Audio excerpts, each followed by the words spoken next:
7월 15일 수요일 가정에서 드리는 새벽 예배에 나오신 모든 분들을 주님의 이름으로 환영하고 축복합니다. 오늘도 이 한 예배의 시간을 통해서 주님을 만나시고 말씀과 함께 승리하시는 복된 하루 되시기를 바랍니다. 우리 함께 찬송가 383장, 구찬송가 433장, 눈을 들어 산을 보니 찬송을 함께 부르겠습니다.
함께 기도하겠습니다.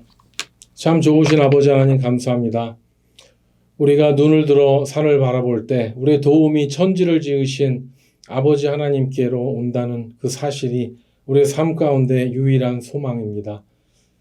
광야 같은 인생 가운데서 우리의 등불이 되어주시고 사막의 만나가 되어주셔서 우리를 먹여주시고 우리를 인도하신 아버지 하나님을 바라보면서 오늘도 그렇게 말씀을 붙잡고 주님을 따라 나아갈 수 있는 우리 모두가 되게 하여 주시옵소서.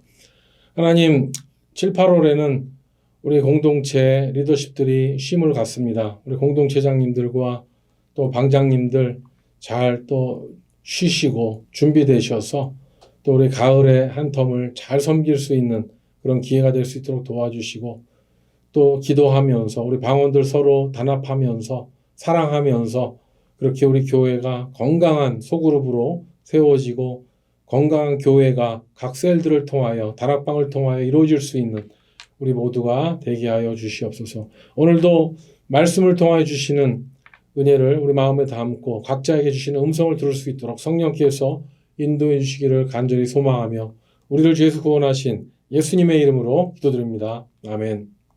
오늘 하나님의 말씀은 사무엘하 21장 15절에서 22절까지 말씀입니다.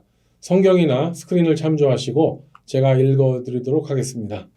블레셋 사람이 다시 이스라엘을 치거늘 다윗이 그의 부하들과 함께 내려가서 블레셋 사람과 싸우더니 다윗이 피곤하매 거인족의 아들 중에 무게가 300세겔 되는 노창을 들고 세 칼을 찬 이스비브놉이 다윗을 죽이려 하므로 스루야의 아들 아비새가 다윗을 도와 그 블레셋 사람을 쳐 죽이니 그때 다윗의 추종자들이 그에게 맹세하여 이르되 왕은 다시 우리와 함께 전장에 나가지 마옵소서. 이스라엘의 등불이 꺼지지 말게 하옵소서 하니라.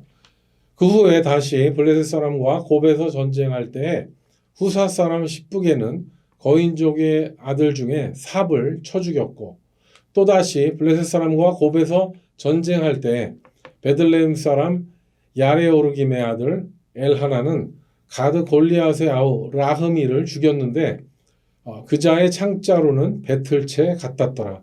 또 가드에서 전쟁할 때에 그곳에서 키가 큰 자가 하나는 손가락과 발가락이 각기 6개씩 모두 24개가 있는데 그도 거인족의 소생이라. 그가 이스라엘 사람을 능욕함으로 다윗의 형 삼마의 아들 요나단이 그를 죽이니라. 이 네 사람 가드의 거인족의 소생이 다윗의 손과 그의 부하들의 손에 다 넘어졌더라. 아멘. 이 말씀은 하나님의 말씀입니다. 다윗이 양치기 소년에서 큰 용사로 인생 역전이 일어난 사실을 우리는 알고 있습니다. 그것은 거인 골리앗을 물맷돌로 쓰러뜨린 이후에 벌어진 일이었습니다. 인생 역전이란 말 쓰는 것, 이것은 우리가 잘 알듯이 다윗의 아버지 2세 아들들, 잘생기고 능력 있는 장남 엘리압과 차남 아비나답이 블레셋과의 전쟁에 참여하고 있을 때 다윗은 아주 막내로서 그 형제 중에 가장 어린 7, 8명의 형제 중에 막내인 다윗으로서 그런 아버지의 양떼들이나 들에서 돌보는 당시의 그 가족 구성원 중에서는 눈에 띄지 않는 존재였습니다.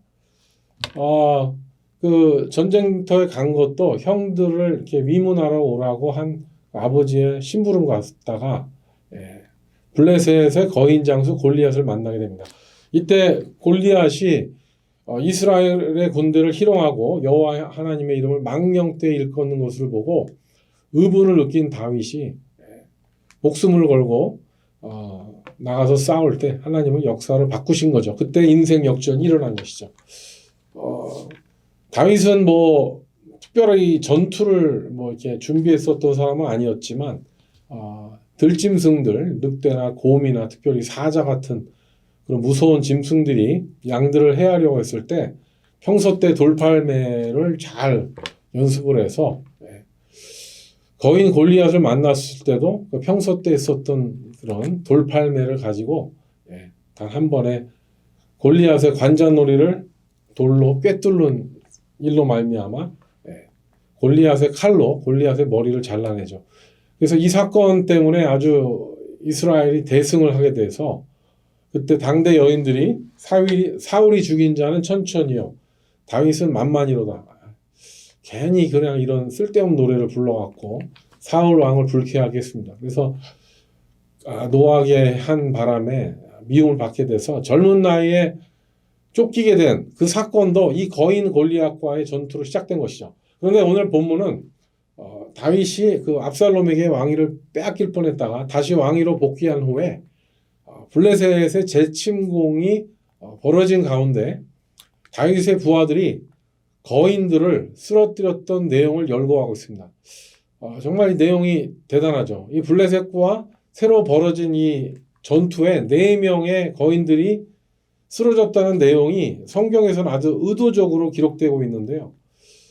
다윗의 부하들이 이 4명의 거인들을 쓰러뜨렸다는 그 내용에는 뭐가 있습니까? 이제는 새로운 시대가 펼쳐진다라는 그 의미가 들어 있습니다. 그래서 이제 첫 번째 쓰러뜨린 거인의 내용이 16절에 나오는데 블레셋의 거인 이스비브노브의 이야기입니다. 그는 블레셋의 그 거인족 중에 아들 중에 한 명이라고 나오는데요. 블레셋은 이 전쟁을 위해서 옛날에는 30년 전에는 골리앗의 거인 그냥 한 명에 의존했다면 이제는 거인족의 아들 4명의 용사들을 끌어들여서 전쟁에 참여하게 했다는 것을 알 수가 있습니다. 아마도 이제 블레셋은 이스라엘과 싸우기 위해서 30여 년간 이제 군대를 재편하고 무기를 준비했을 뿐만 아니라 실전에 거인족들까지 끌어들여서 이제는 국가의 사활을 건 전투를 벌이게 되는 것이죠. 그래서 여기에서 나온 그 이스비브노비라는 그 거인이 들었었던 이 노창이 무게가 300세겔이었다고 하는데 성경 시대의 1세겔이 약 11.4g이었다고 합니다. 그러니까 요즘 무게로 따지면은 3,420g이라고 할 수가 있는데 요즘 우리 미국식으로 하면 한 8파운드에 가까운 그런 무게입니다. 그런데 여러분 이 8파운드가 어느 정도냐면 초보자용 볼링공의 무게가 8파운드에 육박한다고 하는데 여러분 볼링공 2손으로 들어도 무거운데 근데 이 이스비브노비 들었던 노창의 그 무게가 거의 8파운드에 가까운 거였다고 했으니 여러분 그때 정말 이렇게 이 거대한 노창을 막대기같이 휘두르면서 다루는 이 거인을 보았을 때 싸움을 많이 했었던 다윗 왕도 놀랐을 것입니다. 근데 오늘 보면은 15절에 보면 다윗이 블레셋 사람들과 전투에서 이미 많이 피곤해진 상태였는데 이 다윗이 이제 뭐 골리앗을 쓰렸을 때 그때 나이도 청년도 아닙니다. 이제는 다윗이 이제 60대가 넘은 노인인데 이런 상태에서 그 거인을 상대하는 거는 쉬운 일이 아니었죠. 그런데 그때 누가 다윗을 도웁니까? 17절에 보면 수루야의 아들 아비새가 다윗을 도왔다라는 얘기가 나옵니다. 그래서 이 수루야는 요압의 또 어머니이기도 하죠. 그의 아들들이 모두 큰 장수였다는 것을 보여줄 때 정말 요압의 형제들이 대단한 사람들입니다. 여기 보면 수루야의 아들 아비새가 다윗을 도와 그 블레셋 사람을 쳐 죽이니라고 하면서 역시 이번에도 요압의 형제가 큰 전공을 세운 것이죠. 그러면서 오늘 본문에 보면 다윗의 추종자들이 다윗에게 맹세하면서 이렇게 했다고 합니다. 왕은 다시 우리와 함께 전쟁에 나가지 마옵소서. 이스라엘의 등불이 꺼지지 말게 하옵소서라고 하면서 이제 다윗 왕을 이스라엘의 등불로 이렇게 이야기하면서 이제 전쟁에 나가시 말고 우리가 전쟁은 알아서 할 테니 그 왕자를 지켜달라. 이렇게 얘기를 하게 된 것입니다. 그런데 이제는 이 얘기가 무엇입니까? 이제 이 군병들이 거인들을 두려워하지 않는 수준이 됐다는 것입니다. 그래서 이제 두 번째 쓰러뜨린 거인에 대한 얘기가 나오죠. 이름이 삽입니다. 무슨 망치도 아니고 삽인데 좀 특별한 이름인데 이 사람 역시 거인족 중에 아들 중에 하나였다는 내용이 나오죠. 거인족들이 살았었던 거주 지역이 블레셋에 있던 것 같습니다. 그래서 그들은 거인들을 용병으로 훈련시켜서 그 전쟁에 끌어들였던 것이죠. 그런데 이 거인족의 그 아들들 중에 한 명인 삽을 쓰러뜨린 자가 누구였냐? 여기 후사 사람 십부게라고 되어 있습니다. 이 후사 사람 십부게가 거인족 아들 중에 삽을 쳐 죽였다고 나와 있는데 여기서 후사 사람이 정확하게 어느 지역인지는 모르겠지만 이스라엘 사람이 아닌 후사 사람 십부게가 여기서 보면은 후사 사람도 다윗의 신복이라고 되어 있습니다. 그래서 일반인이 아니라 거인을 죽였다. 이거는 또 19절에 또 세 번째 쳐 죽인 거인의 이름이 나오고 있는데 여기 나온 그 라흠이라는 사람은 좀 특별합니다. 여기서 보면은 라흠이를 쳐 죽인 사람이 베들레헴 사람 야레오르김의 아들 엘하난이었다고 되어 있는데 그런데 여기 보면은 이 라흠이는 누구냐? 다윗이 쳐 죽인 골리앗의 아우라고 했습니다. 그러니까 이 라흠이는 이 전쟁에 형의 원수를 갖기 나온 아주 비장한 각오를 가지고 나온 거인이었죠. 그런데 이 라흠이가 들었었던 창자루가 배틀채 같다고 했댔는데 여러분 그 배틀채라고 한다면 제가 어렸을 때 그 배틀채를 한번 본 적이 있는데 이게 굉장히 크더라고요. 특히 그 튼튼한 그런 나무들을 써갖고 배틀채를 봤던 기억이 나는데 그렇게 큰 배틀채를 그렇게 두껍고 단단한 그 창자루만 이렇게 배틀채 같다고 하니 그 창날은 또 얼마나 거대했겠습니까? 그런 거대한 창을 휘두르면서 골리앗의 동생 라흠이 무시무시했겠죠. 달려오는 이런 라흠이를 두려워하지 않았습니다. 그래서 베들레헴 사람 야레오르김의 아들이 이 라흠이를 두려워하지 않고 나가서 쳐 죽인 사건. 굉장히 의도적이죠. 오늘 이 본문에 보면 골리앗의 동생까지 나와서 거인들이 막 등장했지만 이 다윗의 부하들은 다 이 거인들을 쳐 죽였습니다. 다윗의 용기가 부하들에게 완전히 전염되었다는 것을 우리가 알 수가 있습니다. 그리고 오늘 이름이 거론되지 않았지만 무명의 거인 역시 이 거인은 6개의 손가락과 6개의 발가락을 가졌다고 했는데 그 거인족의 아들이었다고 합니다. 그런데 여기서 보면 이 거인족이 이스라엘 사람을 능욕했다는 표현이 나옵니다. 그리고 다윗의 형 삼마의 아들 요나단이 그를 죽였다고 하는데 여러분 다윗이 골리앗을 죽일 때도 골리앗이 이스라엘과 여호와 하나님을 능욕한 것에 대해서 다윗이 열받아서 뛰어나갔죠. 근데 보면은 다윗의 형 삼마의 아들 요나단도 다윗과 같은 DNA를 가지고 있었던 것 같아요. 이 DNA는 무슨 DNA입니까? 거룩한 분노의 DNA죠. 하나님을 능욕하는 것을 볼 때 참지 못했었던 그런 DNA를 다윗의 형들 중에 가장 이렇게 다윗과 함께 가깝게 지내었었던 사람이었던 것 같아요. 이 삼마 그리고 그의 아들 요나단이 그 DNA를 가졌고 거룩한 분노를 가지고 하나님을 능욕하는 걸 보고 뛰어나가서 거인족의 한 명을 쓰러뜨려서 혁혁한 공을 세웠다는 것. 이 다윗의 영향력이 그 부하는 물론 그의 가족 형제들까지 미쳤다는 내용을 볼 수가 있습니다.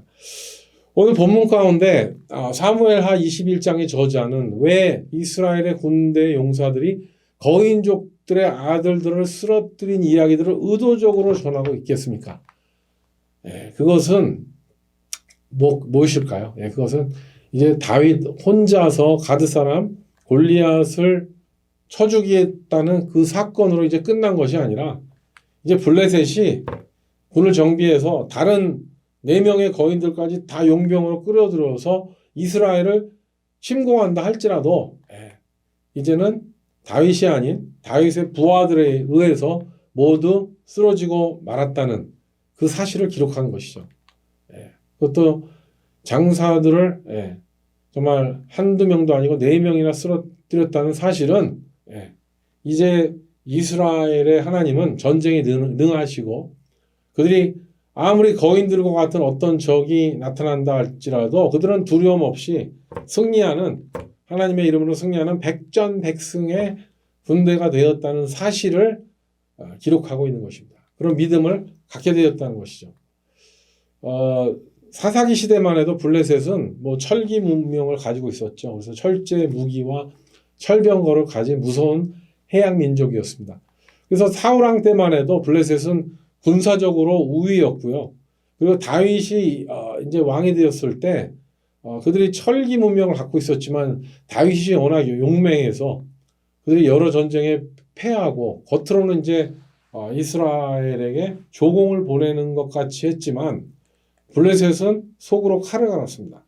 압살롬의 반역이 일어났었고 이제 다윗이 늙어간다는 사실을 누구보다도 잘 알았었던 블레셋이 이제 4명의 거인들 용병들까지 동원해서 쳐들어왔지만 이제 모두 다윗의 부하들에 의해서 그 거인들이 넘어졌다는 사실을 성경이 의도적으로 보여주면서 이 내용은 뭡니까? 이제 하나님께서 다윗의 부하들을 천하무적의 군대로 만드셨다는 그 사실을 이제 내일 본문에 나오게 될 다윗의 그 찬양식 가운데 나오게 되는 것이죠.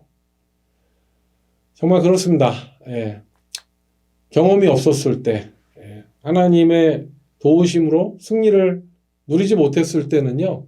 거인 골리앗이 나타났을 때 이스라엘 백성들은 아무도 상대하지 못했고 무서워서 도망했다는 내용이 사무엘상 17장에 나옵니다. 거기 보면은 골리앗이 그 거구에 노투구를 쓰고 온몸에 놋 갑옷을 둘러싸고 배틀채 같은 창자루를 갖고 나왔을 때 그리고 그 철 600세겔의 그런 창날만 600세겔이라고 하니 골리앗은 볼링공 3개의 무기를 휘두르는 거인이었습니다.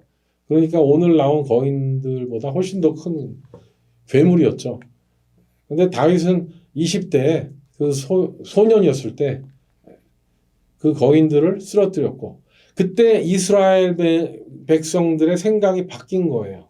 그들이 거인이라는 한계를 뛰어넘게 된 것이죠. 그래서 이제 구약 성경에 보면 오늘 사무엘하고 나오지만 이스라엘 민족들이 거인족들에 대한 어떤 컴플렉스 거기 구약 성경에 많이 나오죠.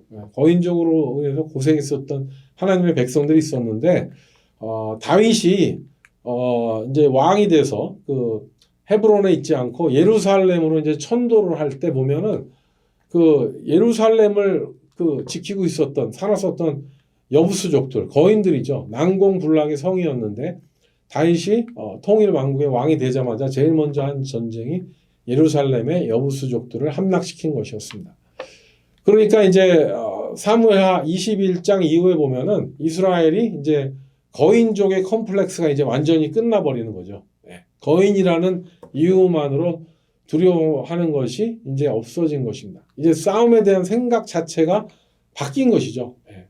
그래서 전에는 신체 구조가 싸움의 승패를 가름한다고 생각했는데 이제는 그들을 이기는 것은 전략과 전술이 더 중요하다는 사실. 그것보다도 더 위에 하나님과 함께 하시면 이제는 질전쟁이 없다는 그 믿음을 갖게 되는 것이 중요한 것이죠. 사랑하는 성도 여러분, 우리는 이 시대를 살아가면서 수많은 거인들을 만나고 살아갑니다. 인생 가운데 건강이 무너지면 그것을 극복하는 것이 정말 거인을 만나는 것보다 더 힘들고 어려울 수 있습니다. 그런가 하면 또 공부를 할 때도 마찬가지죠. 끝나도 끝이 없는 공부를 보면은 그 거대한 거인을 만나는 것 같아요. 그리고 우리가 또 사업을 하다가 또 많은 어려움을 겪고 실패를 하다 보면은 이 세상이라는 거대한 그 자본이라는 거인들 가운데서 나 혼자 홀로 싸우는 것 같은, 나 혼자 외로운 것 같은 그런 생각으로 위축될 수 있고 정말 용기가 바닥에 떨어질 수 있지만 또 어떤 경우에 보면은 또 가정 형편이 어려워서 배울 수 있는 환경이 마련되지 않아서 혼자서 어릴 때부터 일찍 일하게 됐고 혼자서 애써서 살아왔는데 그런 것 때문에 막 좌절되기도 하고 세상에 수많은 거인들이 우리를 낙심하게 하고 넘어뜨리려 한다 할지라도 여러분 두려워하지 마십시오. 오늘 이 모든 거인을 이기신 분이 누구십니까? 여호와 하나님이십니다. 전쟁에 능하신 여호와 하나님 아버지가 우리의 아버지실 때 그리고 우리의 대장 대신 예수님께서 우리 앞에 계시는데 여러분 뭘 걱정합니까? 모든 전쟁은 백전백승일 줄로 믿습니다. 아멘입니다.